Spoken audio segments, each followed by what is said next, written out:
For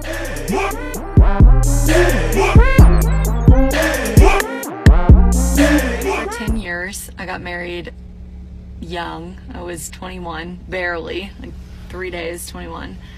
Already had a baby. He was 8 weeks old at our wedding. And I remember feeling like my marriage was temporary from the beginning. Like that I wasn't gonna make it. And I didn't know what that feeling was. I just thought it was. So let me get this straight. She was married for 10 years, strung this man along for 10 years, had children with this man, and knew from the beginning that she didn't want to marry him. Bruh. Marriage is forever, and it's not temporary, and age is not an excuse in my opinion. But there's more to the story, so continue. Fighting for me, I was pushing him away. But I never truly accepted happiness. I left the good guy. He looks at and is like, that's a dad. That's a husband. That's how it's supposed to be. He did the dishes. He cleaned the house. He took the kids to school. He worked all day. He made good money. He supported us. I mean, yeah, we had our problems, but he was the good guy. So I'm here to tell you, it's okay to leave the good guy.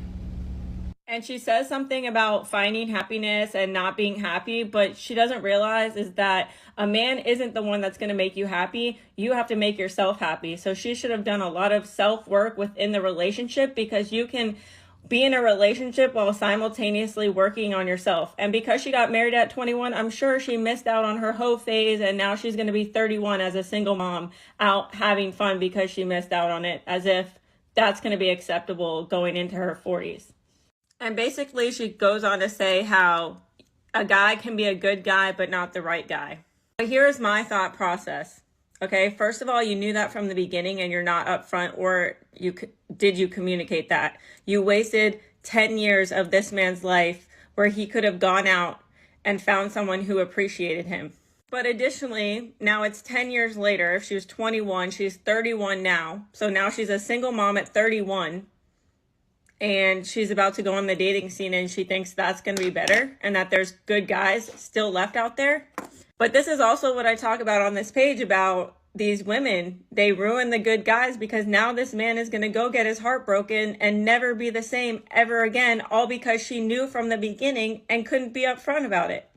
Like, how sick and twisted do you have to be to make a man a placeholder and have children with him? And so many women in the comments right now is like, oh, this is exactly my situation.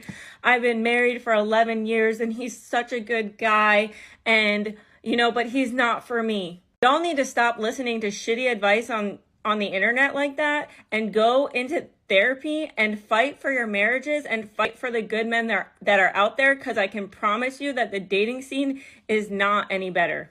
But not only that, this man is about to get all his shit wrecked when she already knew from the beginning that he wasn't the one. In divorce, he's about to lose half, and who knows his visitation. You know how a lot of women can be with the visitation of their children, and as soon as they're pissed, they give the silent treatment. There's so many things that could happen in divorce that, she didn't consider in the first place? Just despicable. Okay, bye. What's going on YouTube? It's your boy Ron, back with another video. If you're new to the platform, welcome to the tribe. At the end of this video, I hope you subscribe. And I'm gonna be honest with you guys, I think that last clip was just a prime example of a woman who thought marrying young was the right thing to do, and then when she saw all her friends around her the same age that weren't married, probably didn't have kids, out having fun, getting drunk every weekend, didn't have any really responsibilities, just jumping from one man to the next. She thought, oh damn, I missed out on that. That's what I want to do. That's what I want to do.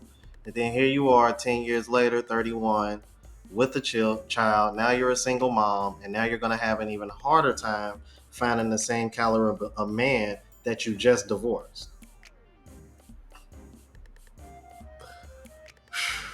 In a nutshell, pretty much. On to the next clip, man. Mm-mm-mm-mm. After you actually lose a good man, let me tell you the aftermath. Before you choose to lose this good man, you will try to find a man equivalent to the man you're with. And you will think that you could find better. But when you actually put yourself out there, you'll realize there is no man left right now. And every man will try to use you for a certain thing. And you will look for that man that you left in other men. You will regret that man to the core because you'll realize that there is no good people out there and nobody loved you as much as that man loved you. And after that, you will try to go back to that good man, only to realize that that good man doesn't want you. And he actually found a good girl. If you have someone good in your life, cherish them. Don't think you could replace them. When a man care about your name, when a man care about how you look to people, that's a fucking keeper. Cause niggas adore you. In front of dog walking, in front of your family, everybody. Nigga get up there with all kind of fucking the tabloids, it be all kind of shit. So when you get a man that actually care about your name and how people view you, that's a keeper. Now, for the clip prior to this, I always found it pretty ironic how women seem to think it's so easy to replace good men, but at the same rate, you always hear women about how it's hard to find a good man, or there isn't a lot of good men available, or there isn't a lot of men that qualify as what I look for, this, that, and the third. But whenever y'all come across one, y'all disqualify them or y'all break off with them for like the dumbest shit, like Shorty in the very first clip. And then Shorty in the last clip. I agree with her 1,000%, but the problem is that when a man cares about how a woman looks in other people's eyes, a lot of these women nowadays see it as a man trying to be controlling, misogynistic, and all these other ad hominems that they come up with to try to alleviate any responsibility or accountability on them. So essentially what it puts a man in a position of where he pretty much just has to shut up. And then when she screws up, she looks at him and expects him to clean up her mess. And men aren't dealing with that anymore. And that's another reason why they're having trouble finding good men. And then this next clip I'm going to play for you guys is a woman that's going to be explaining even more reasons why they're having trouble finding good men that we talk about all the time in this space. Check this out.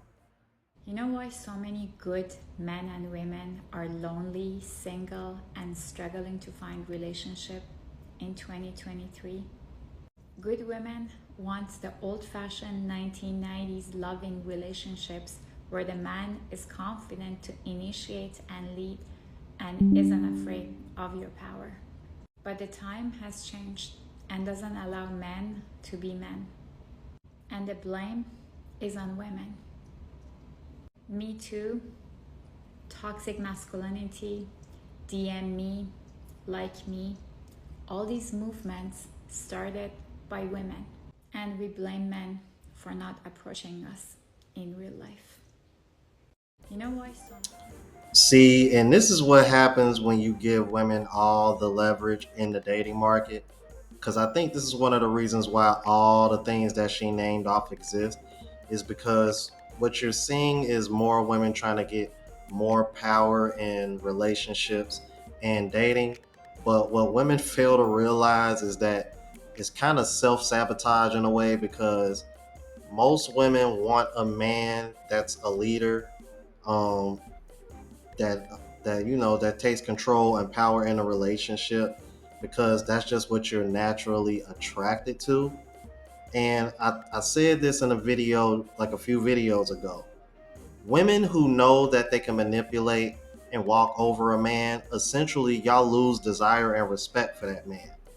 So when women try to sit over here and try to flex this leverage and this power that they think that they have, or they do have, or whatever you want to call it, because I already know people gonna say, well, Jerome, that's not the case. Look, I understand and I get all that, but y'all know where I'm going with this.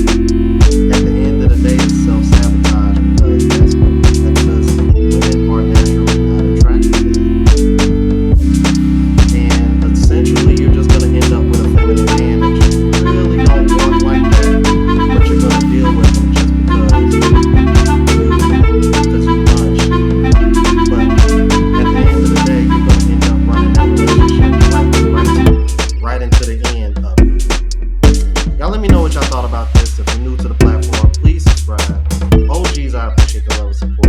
y'all hitting the bell.